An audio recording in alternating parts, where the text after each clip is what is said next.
पहले। यहाँ उपस्थित तमाम electronics media, print media, press छायाकार सभी को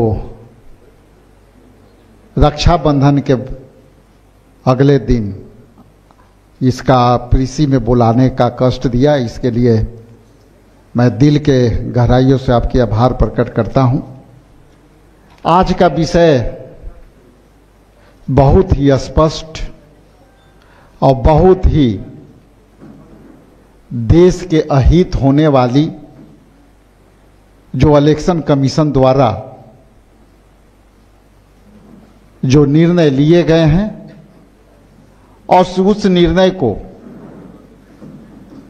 सम्मानीय राहुल गांधी जी ने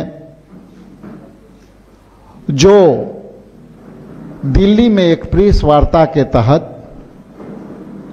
इलेक्शन कमीशन की सारी डुप्लीकेसी और वोट चुराने का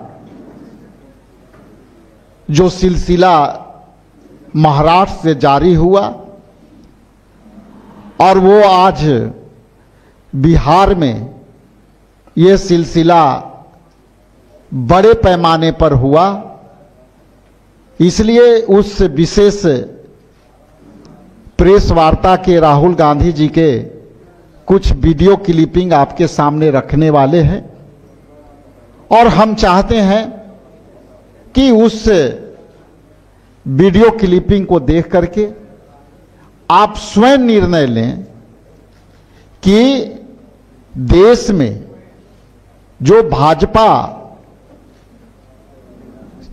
और इलेक्शन कमीशन मिलकर जो जनता के हक छीनकर और वोट चुरा करके सरकार बनाने का जो योजना तैयार की है, इस वीडियो में राहुल गांधी जी ने इसे पूरी स्पष्टता से 5 बातों पर उन्होंने स्पष्ट तौर से अपना निर्णय दिया है और बताया है कि टोटल 1,250,000 वोटर के वोट देने से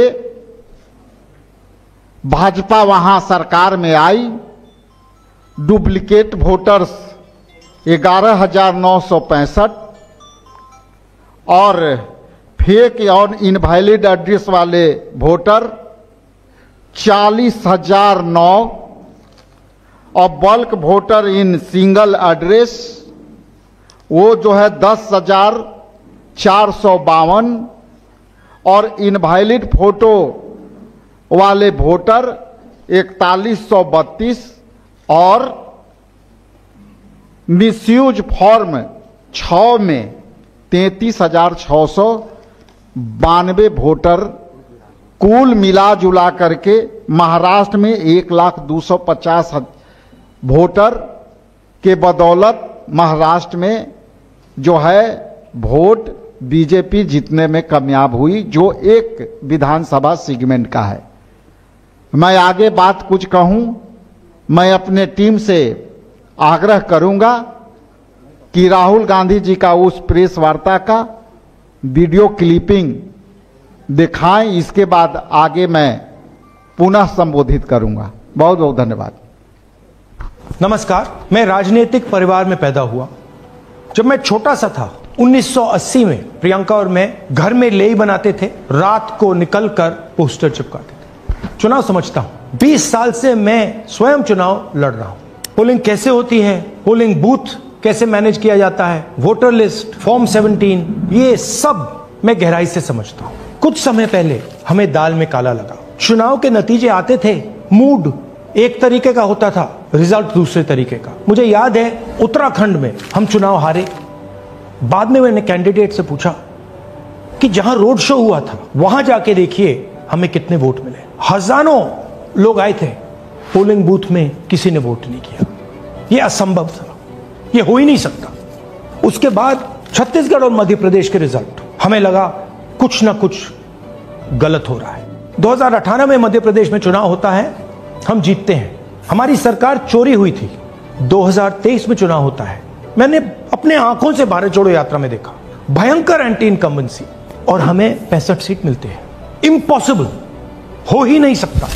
और फिर महाराष्ट्र में पहली बार हमें सबूत मिला, विधानसभा और लोकसभा के बीच में जादू से नए वोटर आते हैं, और जहां भी इन नए वोटर्स ने वोट किया वहां वोट बीजेपी को गया। महाराष्ट्र चुनाव के बाद जब हमें डाउट हुआ, हमारे गठबंधन के सारे नेताओं ने प्रेस कॉन्फ्रेंस किए और हमने इलेक्शन कमीशन से कहा कि आप हमें वोटर लिस्ट दीजिए, वीडियो रिकॉर्डिंग दीजिए। इलेक्शन कमीशन ने मना किया, ना उन्होंने हमें वोटर लिस्ट दी और ना उन्होंने वीडियो रिकॉर्डिंग दी। डाउट हुआ, क्यों नहीं दे रहे, क्या कारण है? तो हमारे दिमाग में सवाल उठा, क्या इलेक्शन कमीशन बीजेपी की मदद कर रहा है?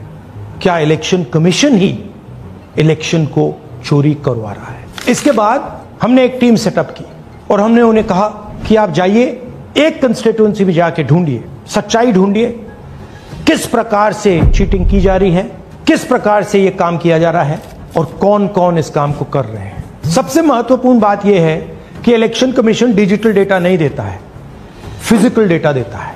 मतलब लाखों कागज में वोटर लिस्ट दे देगा, मगर डिजिटल वोटर लिस्ट किसी को कभी नहीं देता। क्यों नहीं देता?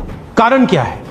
कारण है कि अगर डिजिटल डेटा मिल जाए तो इलेक्शन कमीशन की सच्चाई पूरे देश को पता लग जाए। हमने टीम को बताया, मैंडेट दी कि आप जाके चेक कीजिए, आप 5-7 सीटों पे पता लगाइए कि चीटिंग हुई, और अगर हुई तो कैसे हुई। टीम ने हमें एक दिन बताया कि 5-7 सीटों पे काम किया ही नहीं जा सकता। क्यों? मैंने उनसे पूछा क्यों नहीं किया जा सकता? उन्होंने मुझे ये कागज दिखाए। ये जो कागज हैं, ये एक लोकसभा के कागज नहीं है, ये एक विधानसभा के कागज है, और इन कागजों को हमने मैन्युअली सॉर्ट करना पड़ा, और पूरा का पूरा काम जो हुआ है इसमें 6 महीने लगे हैं, और एक असेंबली सीट में हम ये काम कर पाए हैं। क्यों? क्योंकि डिजिटल डेटा नहीं दिया जाता। अगर इलेक्शन कमीशन ने हमें डिजिटल डेटा दिया होता तो हम ये कार्रवाई पूरे देश में, हर लोकसभा में, हर विधानसभा में 15 मिनट में करके दिखा देते। हमारे पास अनलिमिटेड रिसोर्सेज नहीं है, इसलिए हमने ये रिसर्च सिर्फ एक लोकसभा में, एक विधानसभा सीट में की। मगर मुझ में अब पूरा भरोसा है कि ऐसी 100 से ज्यादा सीटें हैं हिंदुस्तान में, जो यहां हुआ है उन सीटों में भी हुआ है। और याद रखिए, अगर बीजेपी को 10-15 सीटें कम आती तो आज नरेंद्र मोदी प्रधानमंत्री नहीं होते, इंडिया गठबंधन की सरकार होती। जांच ने 5 तरीके की चोरी पकड़ी है। डुप्लीकेट वोटर, जिसका मतलब एक वोटर के नाम वोटर लिस्ट में अनेक जगह आ रहे हैं। फेक एड्रेस, मतलब एड्रेस है ही नहीं, या फिर house number 0। Bulk voter in single address, मतलब एक छोटे से घर में 40, 50, 60 लोग रह रहे हैं। इनवैलिड फोटोज, छोटी सी फोटो है या फिर फोटो ही नहीं है, और वो जो छोटी फोटो है वो दिखती भी नहीं है, कौन है, किसका चेहरा है, नहीं पता लग सकता। Misuse of form 6। Form 6 first time voters के लिए होती है, मतलब जिनकी एज 18-20 साल की हो, मगर वोटर लिस्ट में 90 साल के लोग फॉर्म 6 का प्रयोग कर रहे हैं। चुनाव में 6,50,000 वोटर थे, उसमें से 1 लाख चोरी के थे। अब मैं आपको 5 उदाहरण देता हूं। ये देखिए, गुरकीरत सिंह डांग, इसका नाम 4 अलग अलग बूथों पे आता है। ये कैसे हुआ और क्यों हुआ? एक और उदाहरण, विशाल सिंह, वाराणसी में वोटर लिस्ट में नाम है और बेंगलोर में 2 बार वोटर लिस्ट में नाम आता है। क्या ये वाराणसी में वोट कर रहे हैं या बेंगलोर में वोट कर रहे हैं या दोनों जगह वोट कर रहे हैं? एक और उदाहरण देखिए, हाउस नंबर 0। तो आपने कभी सुना है हाउस नंबर 0? हमने तो नहीं सुना था, मगर बेंगलोर में हजारों हाउस नंबर 0 हैं वोटर लिस्ट पे। हाउस नंबर 35 की कहानी सुनिए। छोटा सा घर है, ज्यादा से ज्यादा 4 लोग रह सकते हैं, मगर इस 35 में 80 लोग वोटर लिस्ट में रजिस्टर्ड है। ये ईआरओ ने कैसे अप्रूव किया, क्यों अप्रूव किया, पता लगाना है। अच्छा, अब ये देखिए वोटर लिस्ट, इनकी फोटो देखिए, या फोटो है ही नहीं या फिर छोटी छोटी फोटो है जो दिख नहीं सकती। इन वोटर आईडीज पे वोट दिया गया है। अब मैं आपको बताता हूं शकुन रानी की कहानी। फर्स्ट टाइम वोटर बनी है, 70 साल की आयु है। एक बार फॉर्म 6 का प्रयोग किया और उसके कुछ ही महीने बाद दूसरी बार फॉर्म 6 का प्रयोग होता है। 2 बार इनका नाम वोटर लिस्ट में आता है और फर्स्ट टाइम वोटर की लिस्ट में आता है। ये फर्स्ट टाइम वोटर हो ही नहीं सकती। तो क्या शकुन रानी जी ने वोट किया? या किसी और ने शकुन रानी जी के लिए वोट किया। ये ही छुपाने के लिए सीसीटीवी का डेटा हमें नहीं दिया जा रहा है। और ये शकुन रानी जी अकेली नहीं है, ऐसे हजारों लोग हैं जिन्होंने फॉर्म 6 का प्रयोग करके 2-3 बार वोटर लिस्ट में नाम डाला है। हमने पहले इलेक्शन कमीशन से इलेक्ट्रॉनिक वोटर लिस्ट मांगी थी, सीसीटीवी फुटेज मांगी थी, उन्होंने अपना काम नहीं किया, हमें नहीं दिया। फिर हमने अपना इन्वेस्टिगेशन कराया, आरटीआई भरे और हमारे पास डेटा आया। भाई और बहनों, सच्चाई यह है कि हिंदुस्तान में इलेक्शन कमीशन और बीजेपी मिलकर इलेक्शन चोरी कर रहे हैं। यह पूरा का पूरा सबूत ब्लैक एंड व्हाइट में आज हमने आपको दिया है। इलेक्शन कमीशन जानता है कि हमने उनकी चोरी पकड़ ली है, इसीलिए एसआईआर आया है। यह एसआईआर जो है इंस्टीट्यूशनलाइज चोरी है। इलेक्शन कमीशन खुलकर बिना डरे बीजेपी के साथ मिलकर चोरी कर रहा है। और ये जो एसआईआर है, इसका लक्ष्य गरीबों का जो हक है, उनका वोट जो है, उनसे चोरी करने का है। मैं आपको एक और बात बताना चाहता हूं। इस पूरी इन्वेस्टिगेशन में हमने वोटर एडिशन को देखा है, मगर जितना एडिशन होता है शायद उससे ज्यादा डिलीशन होता है, सबट्रैक्शन होता है।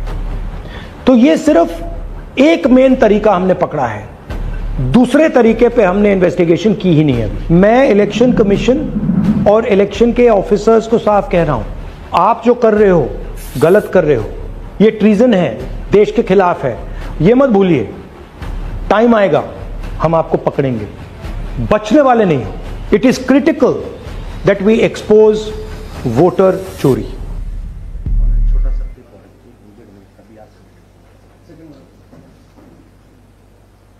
हिंदुस्तान की जनता को और बिहार की जनता को कह रहा हूं कि महाराष्ट्र का चुनाव चोरी किया गया था, और जैसे महाराष्ट्र का चुनाव चोरी किया गया था, वैसे ही बिहार का चुनाव चोरी करने की कोशिश की जा रही है।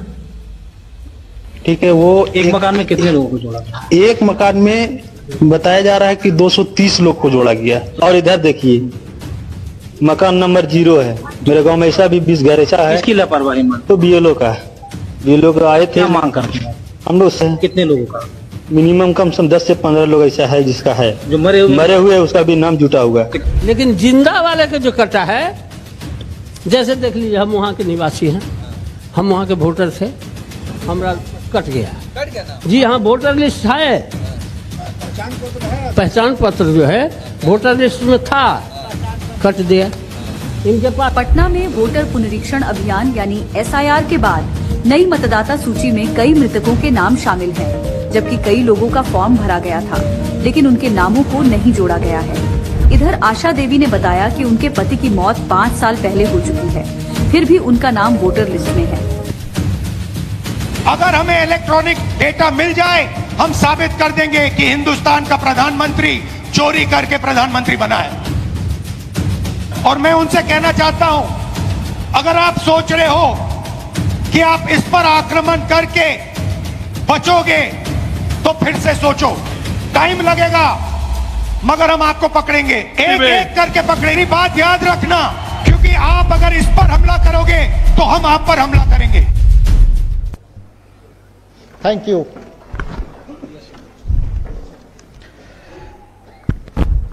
तो ये थे पूरी तथ्य के साथ, पूरी प्रमाण के साथ, पूरी एविडेंस के साथ आपके बीच ये वीडियो क्लिप, जिसमें ऑल इंडिया कांग्रेस कमेटी और हमारे नेता राहुल गांधी जी ने पूरी 6 महीना लग करके पूरे टीम में ये सारे मुद्दे को बाहर ले आए। और अब ये मुद्दा बिहार के अंदर स्पष्ट हो चुका है, और इस बात से स्पष्ट हो चुका है कि आप जो है अभी देखेंगे कि यहाँ के उप मुख्यमंत्री जो है, उनका नाम 2 जगह है, और विजय कुमार सिन्हा जी का ये 2 जगह का इनका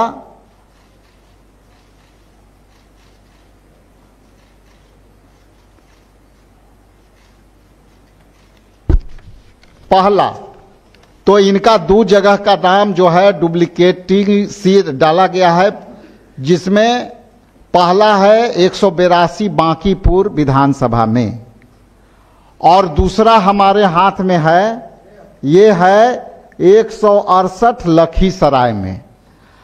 जो बातें हम लोग शुरू से कहते आए हैं वो स्पष्ट है कि ये माननीय उप मुख्यमंत्री जी लगातार एफिडेविट दिए होंगे कि ये जो है लगातार एफिडेविट में दिए होंगे अपने चुनाव के जो हल्फनामे हैं, उस हल्फनामे में दिए होंगे कि हमारा एक जगह नाम है, और जब हल्फनामे में जब ये दर्ज होगा और एक के छुपाए होंगे, खास करके बांकीपुर के जरूर छुपाए होंगे।